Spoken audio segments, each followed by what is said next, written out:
Finally CM punk করলো return, আর সে return করেই হয়ে গেল new WWE undisputed champion. So guys, আজকের মানডে নাইট রটি শেষ হয়ে গেছে।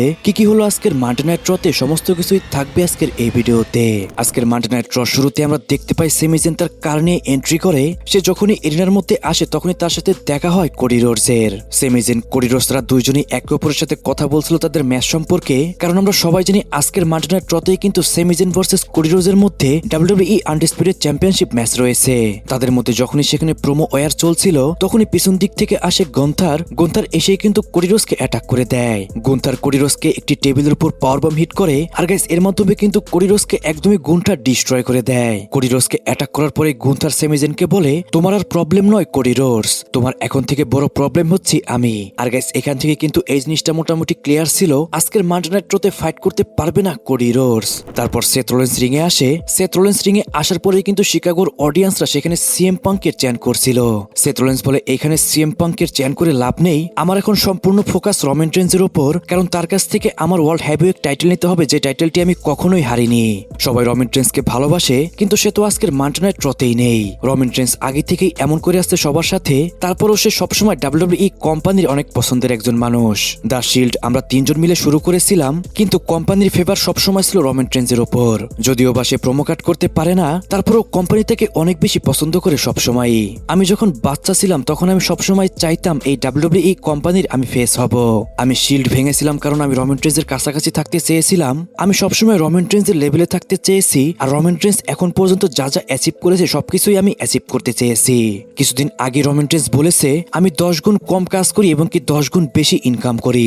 রমান রেঞ্জ চাইবে এবার সামার স্ল্যামে আমাকে হারাতে, কারণ যদি সে আমাকে না হারাতে পারে তাহলে সে মিথ্যাবাদী প্রমাণ হয়ে যাবে।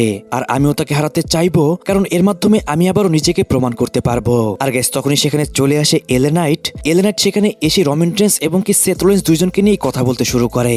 এলএ নাইট বলে, লাস্ট মানডে নাইট রতে রমান রেঞ্জ আবারও উল্টাপাল্টা কথা বলে সবাইকে বিরক্ত করেছিল। তোমরা শুধু নিজেদের গ্রেটনেস নিয়েই কথা বলো, আর তারপরে তোমরা টাইটেল শট পেয়ে যাও king of the ring tournament হারার পরেও। তোমরা দুইজন সবসময় নিজেদেরকে সেরা মনে করো, কিন্তু তোমরা আসলে কিভাবে সেরা হও? হয়তো আমি তোমাদের মতো এত টাইটেল উইন করতে পারিনি, কিন্তু আমি যখন ডাব্লিউডাব্লিউই তে আসি আমি কিন্তু ডাব্লিউডাব্লিউই কে কন্ট্রোলে নিয়ে নিয়েছিলাম।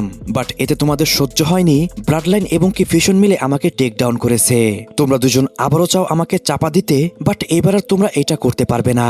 এখন সময় আমার ডাব্লিউডাব্লিউই এর টপে ওঠার। সেথ রোলিন্স বলে, এলএ নাইট আমি তোমাকে পার্সোনালি খুব একটা পছন্দ করি না, কিন্তু তোমাকে আমি সবসময় রেসপেক্ট করি। তোমার মধ্যে সবসময় আমি একজন গ্রেটেস্ট সুপারস্টারকে দেখতে পাই, এই জন্য সবসময় তোমাকে আমি রেসপেক্ট করি। কিন্তু তোমার সাথে এখন আর আমি কোনো কিছুই বাড়াবো না। সামার স্ল্যামে আমি যখন টাইটেল উইন করব, সেই চ্যাম্পিয়ন হওয়ার পরে তোমার সামনে প্রথম আমি দাঁড়াবো, আর তুমি পাবে প্রথম টাইটেল শট। গাইস এটা বলে সেখান থেকে সেথ রোলিন্স চলে যায়, আর তখনই আমরা দেখতে পাই এলএ নাইটের পিছনে দাঁড়িয়ে রয়েছে Jimmy Uso. Jimmy Uso LA নাইটকে একটা সুপার কিক হিট করে, আর তারপরে কিন্তু এই সেগমেন্টটা এখানে শেষ হয়ে যায়। যার মাধ্যমে একটা জিনিস এখানে ক্লিয়ার হয়ে যায়, সেথ রোলিন্স যদি রমান রেঞ্জকে সামার স্ল্যামে হারাতে পারে তাহলে তার প্রথম অপোনেন্ট হবে এলএ নাইট। এখন গাইস সেথ রোলিন্স কি রমান রেঞ্জকে হারাতে পারবে কিনা এটাই হচ্ছে দেখার বিষয়। তারপর আমরা ব্যাকস্টেজে অ্যাডাম পিয়ার্স এবং কি নিকোলডিসকে দেখতে পাই। সেখানে নিকোলডিস গুন্থারকে সিকিউরিটি গার্ড দিয়ে বের করে দিচ্ছিল, কিন্তু এই বিষয়টা দেখে অ্যাডাম পিয়ার্স অনেক বেশি রেগে যায়। সে নিকোলডিসকে বলে, আমার বিষয়ে তুমি নাক গলিও না, তুমি যদি আমার মানডে নাইট রতে এসে এই সমস্ত কাজ করো তাহলে কিন্তু তোমাকে আমি এখানে ব্যান করে দিব। কিন্তু মজার একটা বিষয় আমরা দেখতে পাই, যখনই গুন্থারকে সেখান থেকে নিয়ে যাওয়া হচ্ছিল গুন্থার বারবারই নিকোলডিসকে বলছিল তুমি একজন ফেল রেসলার। নিকোলডিস অ্যাডাম পিয়ার্সকে বলে, তোমার জন্যই আজকে কোডি রোডসকে এভাবে গুন্থার অ্যাটাক করতে পেরেছে, এর সব দায়ভার তোমার নিজেকে নিতে হবে। গাইস এখানে একবার এটা দেখে মনে হচ্ছে যে নিকোলডিস এবং কি অ্যাডাম পিয়ার্সের মধ্যে ম্যাচ হতে পারে, আবার এটা মনে হচ্ছে যে নিকোলডিস এবং কি গুন্থারের মধ্যে ম্যাচ হতে পারে। গাইস এটা তো এখন পর্যন্ত কনফার্ম নয়, কিন্তু মোটামুটি এটা মনে হচ্ছে যে সামার স্ল্যামে নিকোলডিস একটা ম্যাচ ফাইট করলেও করতে পারে। রুমার রয়েছে নিকোলডিসের সামার স্ল্যামে ম্যাচ হতে পারে গুন্থারের সাথে। গাইস এই বিষয়টা আমার কাছেও মনে হচ্ছে, কারণ নাইট অফ চ্যাম্পিয়ন শেষ হওয়ার পরেও কিন্তু গুন্থার অ্যাটাক করেছিল নিকোলডিসকে, আজকেও তাদের মধ্যে আমরা একটা ব্রল দেখতে পেলাম। এই জন্য গাইস দেখা যাক সামনে গিয়ে কি হয়। তারপর ব্যাকস্টেজে আমরা দেখতে পাই ফিউশনের একটা ইন্টারভিউ চলছিল। সেখানে হঠাৎ চলে আসে পল হেমেন এসে ফিউশনদেরকে বলে, তোমরা সেথ রোলিন্সকে হারাতে পারোনি, তোমরা জো হেনরিকে হারাতে পারোনি, এবং কি তোমরা টাইটেলটাকেও ধরে রাখতে পারোনি। তাই আজকে তোমাদের যে টাইটেল ম্যাচটি রয়েছে সেই ম্যাচটার মধ্যে অন্তত তোমরা টাইটেল উইন করে এসো, আর তোমাদের ওয়াইজম্যানকে দেখিয়ে দিও তোমরা কিছু করতে পারো। আর গাইস তারপরেই কিন্তু স্ট্রিট প্রফিট ভার্সেস ভিশনের মধ্যে একটি ট্যাগ টিম চ্যাম্পিয়নশিপ ম্যাচ শুরু হয়ে যায়। ম্যাচটি কিন্তু গাইস রেসলিং ওয়াইজ মোটামুটি ভালোই ছিল। ম্যাচের একটি মোমেন্টে লোগেন পল এসে ইন্টারফেয়ার করে সে তার ব্রেস্ট নকটি দিচ্ছিল ব্রন ব্রেকারকে, কিন্তু সেখানে অ্যাঞ্জেলো ডকিংস সেই ব্রেসনকটি ধরে ফেলে। অ্যাঞ্জেলো ডকিং সেই ব্রেসনকটি হাতে পরে নেয় আর সে পাঁচ হিট করতে যায় অস্টিন থিওরিকে, কিন্তু তখনই পিছন দিক থেকে ম্যাকজিন ডুপ্রি আসে। ম্যাকজিন ডুপ্রি এসে অ্যাঞ্জেলো ডকিংসকে একটি লবলো হিট করে দেয়। তারপরে অস্টিন থিওরি এই ম্যাচটার মধ্যে পিনফল করে উইন করে যায়। আর গাইস এরই মাধ্যমে কিন্তু ফিউশন হয়ে গেল নিউ ট্যাগ টিম চ্যাম্পিয়ন। ম্যাকজিন ডুপ্রির ফিউশনে জয়েন করার বিষয়টা অনেকদিন ধরে টিস করছিল WWE, আজকে কিন্তু ফাইনালি এটা হয়েই গেল। ম্যাচটি শেষ হওয়ার পরেও কিন্তু আমরা ম্যাকজিন ডুপ্রি এবং কি অস্টিন থিওরির মধ্যে আমরা একটা বিষয় দেখতে পাই। গাইস এই বিষয়টা আমি এখানে দেখাবো না, কিন্তু আপনারা ভালো মতনই বুঝতে পারছেন। এরপরে ফিউশন ব্যাকস্টেজ দিয়ে যাচ্ছিল, তখনই তাদের সাথে দেখা হয়ে যায় পল হেমেনের সাথে। পল হেমেন তাদের টাইটেল উইন করার বিষয়টা নিয়ে অনেক বেশি খুশি হয়ে যায়, কিন্তু তখনই পল হেমেন তার ইমোশনটা কন্ট্রোল করে আর সে ফিউশনদেরকে বলে এটা তোমাদের প্রথম একটা ধাপ ছিল, তাই এতে এত খুশি হওয়ার কিছুই নেই। এরপর ফিউশন তাদের কার নিয়ে সেখান থেকে বের হয়ে যায়, কিন্তু তখনই দেয়ালের ওপার থেকে বেরিয়ে আসে আকিরা টুজাবা এবং কি ওটিস। তাদের সাথে যে ম্যাকজিন ডুপ্রি বিট্রেল করেছে এই বিষয়টা দেখে তারা কিন্তু দুইজনেই অনেক বেশি হতাশ হয়ে যায়। আর গাইস আমরা কিন্তু এখানে ফাইনালি আলফা একাডেমিকে ভাঙতে দেখলাম। তারপর আমরা ব্যাকস্টেজে অ্যাডম পিয়ার্স এবং কি কোরিরোসকে দেখতে পাই। সেখানে একজন ডক্টরও ছিল, সে কিন্তু বলছিল যে কোরিরোস আজকে কোনো ম্যাচ ফাইট করতে পারবে না। গাইস এখান থেকে কিন্তু মোটামুটি একদমই ক্লিয়ার হয়ে যায় আজকে সেমিজেনের জন্য কোনো মিস্ট্রি অপোনেন্ট আসবে আর সেই মিস্ট্রি অপোনেন্টের সাথে সেমিজেন ফাইট করবে। তারপর সোল রুখা ভার্সেস রাকেল রদ্রিগেজের মধ্যে WWE women intercontinental championship match শুরু হয়ে যায়। যে ম্যাচটা কিন্তু রেসলিং ওয়াইজ মোটামুটি ভালোই ছিল, কিন্তু একটি মোমেন্টে জাজমেন্টে সেখানে অনেক বেশি ইন্টারফেয়ার করতে শুরু করে।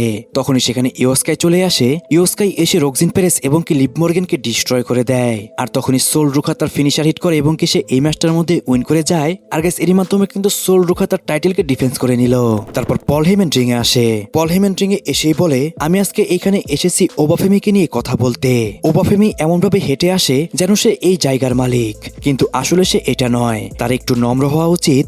গত সপ্তাহের মানডে নাইট রতে ব্রক লেসনার যা করেছে তা কিছুই নয় যা হেলেনা সেল ম্যাচে হবে। সে বিস্টকে জাগিয়ে তুলেছে, আর সামারস্ল্যামে তাদের মধ্যে যে ম্যাচটি হবে সেটা হলো তার জীবনের সবথেকে বড় ভুল। ওবাফেমি ব্রক লেসনারের কাছে আটকা পড়বে খাসার মধ্যে, আর সেখানে ওবাফেমি কিছুই করতে পারবে না। আর গ্যাস তখনই সেখানে লাইট অফ হয়ে যায়, আর সেখানে চলে আসে ওবাফেমি। ওবাফেমি এসেই বলে আমি এখানে আসলাম শুধু তোমার জন্য, যাতে তুমি আমার সামনাসামনি কিছু বলতে পারো। পল হেমেন বলে আমি সবসময় মানুষকে ভুল পথে যেতে বাধা দেই, আর হেলিনা সেল ম্যাচে ফাইট করা হচ্ছে তোমার জীবনের সব থেকে বড় ভুল। তোমাদের দুজনেরই এক এক স্কোর হয়েছে, কিন্তু এই কোম্পানিতে শুধু একজনই পাওয়ার হাউস, সেটা হলো ব্রক লেসনার। খাসার ভিতর কেউই ব্রক লেসনারকে সামলাতে পারবে না, সেটা আন্ডারটেকারও পারেনি এবং কি ইউএফসিতেও ব্রক লেসনারকে কেউই থামাতে পারেনি। এই জন্যই খাসার ভিতর কি হবে ওবাফেমি তুমি সেখানেই বুঝতে পারবে, কিন্তু তোমার সেখানে করার মতো কিছুই থাকবে না। ওবাফেমি বলে ব্রক লেসনার গত সপ্তাহে এসেছিল, আমি অনেকদিন তাকে ডাকার পরে। এর মানে হলো ব্রক লেসনার প্রতিটি সপ্তাহ শো দেখে। সে ইউএফসি এবং কি আন্ডারটেকারের কথা বলতে পারে, কিন্তু সে কখনোই আমার কথা বলতে পারবে না। সামারস্ল্যামে আমি ব্রক লেসনারকে একদমই শেষ করে দিব। আমি তাকে ডিস্ট্রয় করবো তার ফ্যামিলি, তার ওয়াইফ এবং কি তার বাচ্চাদের সামনে। আর গাইস এখানে কিন্তু ওবাফেমি আবারও ব্রক লেসনারকে ওয়ার্নিং দিয়ে চলে গেল, কিন্তু গাইস আজকে কিন্তু ব্রক লেসনার মানডে নাইট রতে ছিল না। ব্রক লেসনার এবং রোমান রেইন্স দুইজনই আজকের মানডে নাইট রতে ছিল না। তাদেরকে আগামী সপ্তাহে কিন্তু অ্যাডভার্টাইজ করা হয়েছে। এই জন্য গাইস আগামী সপ্তাহের যে মানডে নাইট রটি হবে, সেই মানডে নাইট রটি কিন্তু অনেক বড় একটি মানডে নাইট র হতে চলেছে।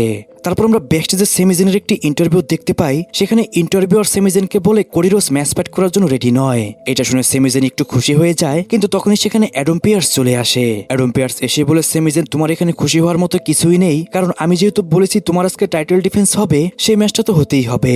তারপর রোসেপ ইথান পেজ ভার্সেস ড্রাগন লি চ্যাট গেবলের মধ্যে একটি ট্যাগ টিম ম্যাচ শুরু হয়ে যায়। ম্যাচটি খুব একটা স্পেশাল ছিল না। ম্যাচের মধ্যে কিন্তু রোসেপ তার ডমিনেশন আজকে দেখিয়ে দেয়। রোসেপ ড্রাগন লিকে তার সাবমিশন মুভটি হিট করে, আর সেখান থেকে স্কেপ করতে পারে না ড্রাগন লি এবং সে ট্যাপ আউট করে দেয়। ম্যাচ শেষ হওয়ার পরে রোসেপ চ্যাট গেবলকে তার সাবমিশন মুভ অ্যাকুরেট হিট করে। তখনই সেখানে চলে আসে জো হেনরি। জো হেনরি আসার পরে ফার্স্টে তো ভালোই ফাইট করছিল, কিন্তু রোসেপ তাকেও ডিস্ট্রয় করে দেয়। আর গাইস অনেকদিন পরে কিন্তু আমরা রোসেপের ডমিনেশন দেখতে পেলাম। তাকে দেখে আজকে মনে হচ্ছিল যেন 2014 সালের রোসেপকে আমরা আবারও ফিরে ফিরে দেখছি। তারপর জিমি উসোকে আমরা পার্কিং লটে দেখতে পাই। সেখানে জিমি উসোর একটা ইন্টারভিউ হয়, আর সেই ইন্টারভিউর মধ্যে আমরা দেখতে পাই যে এল নাইট সেখানে চলে আসে। এল নাইট এসে জিমি উসোকে অ্যাটাক করতে আসে, কিন্তু তখনই সেখানে চলে আসে জেকব ফাটো এসে সেখানে এল নাইটকে একদমই ডিস্ট্রয় করে দেয়। তারপর আমরা ব্যাকস্টেজে নিকোলডিস এবং কি অ্যাডম পিয়ার্সকে দেখতে পাই। সেখানে নিকোলডিস অ্যাডম পিয়ার্সকে বলে যেহেতু কোরিরোস আজকে রেডি নয় ম্যাচ ফাইট করার জন্য, তাই সেমিজেনের জন্য আজকে একজন নতুন অপোনেন্ট চলে এসেছে, আর সেই অপোনেন্ট অলরেডি বিল্ডিং এর মধ্যে চলে এসেছে। খুব তাড়াতাড়ি তাকে আমরা দেখতে পারবো। এরপরে সেমিজেন এন্ট্রি করে ওয়েট করছিল তার মিস্ট্রি অপোনেন্টের জন্য। আর গ্যাস তখন আমরা দেখতে পাই সেই মিস্ট্রি অপোনেন্টটি আর কেউ নয়, সেটা হলো সিএম পাঙ্ক। সিএম পাঙ্ককে দেখে কিন্তু শিকাগোর অডিয়েন্সরা একদমই খুশিতে পাগল হয়ে যায়। সিএম পাঙ্ক রেসেলমিনার পরে আজকে কিন্তু ফার্স্ট রিটার্ন করলো, আর রিটার্নটাও কিন্তু সেরকম ভাবে WWE দেখিয়েছে। গেছে। সেমি জেন এবং কি সিএম পাঙ্কের ম্যাচটি শুরু হয়ে যায়। ম্যাচের প্রথম থেকে কিন্তু অনেক বেশি ডমিনেট করেছিল সিএম পাঙ্ক। আর গাইস এই ম্যাচের রেজাল্ট যেরকমটা হওয়ার কথা সেরকমই হয়। ম্যাচের মধ্যে সেমি জেন দুইবার জিটিএস হিট করে সিএম পাঙ্ককে, কিন্তু সিএম পাঙ্ক সেখান থেকে বারবারই কিক আউট করছিল। কিন্তু গাইস দুঃখের বিষয় এইটা যে সেমি জেন অনেকবার ট্রাই করার পরও তার ফিনিশার হেলোয়া কিকটি হিট করতে পারছিল না সিএম পাঙ্ককে। লাস্টে সিএম পাঙ্কই সেমি জেনের ফিনিশার হেলোয়া কিক হিট করে দেয়, আর সিএম পাঙ্ক একটি জিটিএস হিট করে পিনফল করে এবং কি সে এই ম্যাচটার মধ্যে উইন করে যায়, যার মাধ্যমে সিএম পাঙ্ক হয়ে গেল নিউ ডাব্লিউডাব্লিউই আনডিসপিউটেড চ্যাম্পিয়ন। আর সেমি জেন দিল গত 5 বছরের মধ্যে সব থেকে শর্ট টাইটেল রেন। এখন গাইস যারা সেমি জেনের ফ্যান রয়েছেন তারা তো এই বিষয়টা থেকে খুশি হবেন না, তারপরেও গাইস আমি বলবো মোটামুটি এটা ঠিক কাজই করেছে, কারণ এর থেকে সেমি জেনের সাথে ভালো কিছু যে হবে না এটা আমরা আগে থেকেই জানতাম। অন্তত কোডি রোডসের থেকে সিএম পাঙ্ক অনেক বেটার চ্যাম্পিয়ন। এর মাধ্যমে আজকের মানডে নাইট ট্রটি শেষ হয়ে যায়। আজকের মানডে নাইট ট্রটি আপনার কাছে কেমন লেগেছে সেটা কিন্তু অবশ্যই কমেন্টে জানাবেন। সো গাইস আজকের ভিডিও এই পর্যন্তই। রেসলিং সম্পর্কিত সমস্ত নিউজ এবং কি আপডেট জানতে চ্যানেলটিকে সাবস্ক্রাইব করতে ভুলবেন না।